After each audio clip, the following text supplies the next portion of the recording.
presented by Anshu Bala Music।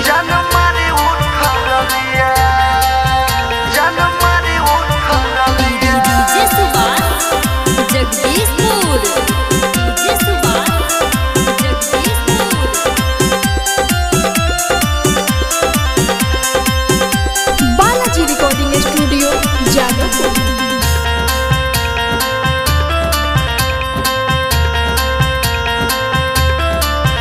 सुन सुन रे गजलिया जान मारे उठल लिया।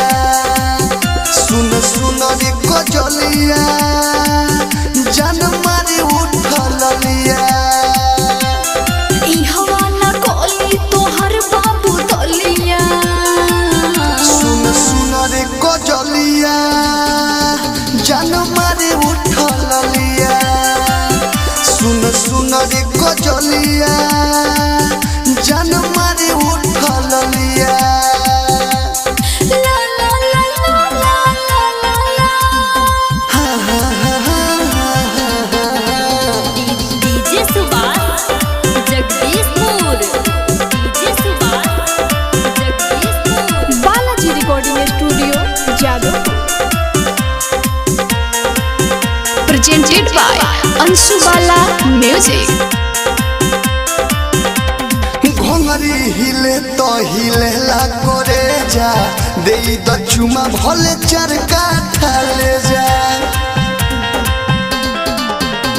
घंगरी हिले तो हिले ला करे जा दे द चुमा भले चार काठा ले जा।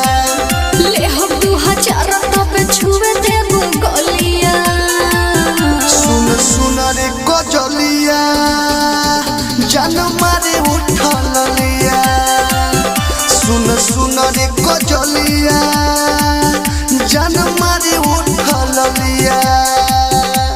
ला ला ला ला ला ला ला। डीजे सुभाष जगदीशपुर। डीजे सुभाष जगदीशपुर।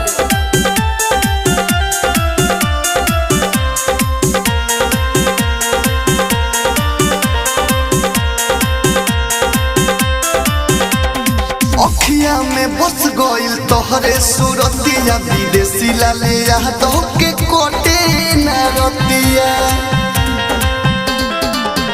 हो अखिया में बस गइल तोहरे सूरतिया विदेशी लाले यादव के कोटे न रतिया। दुर्गेश बेदर्दी अंशु ही लौली बोलिया।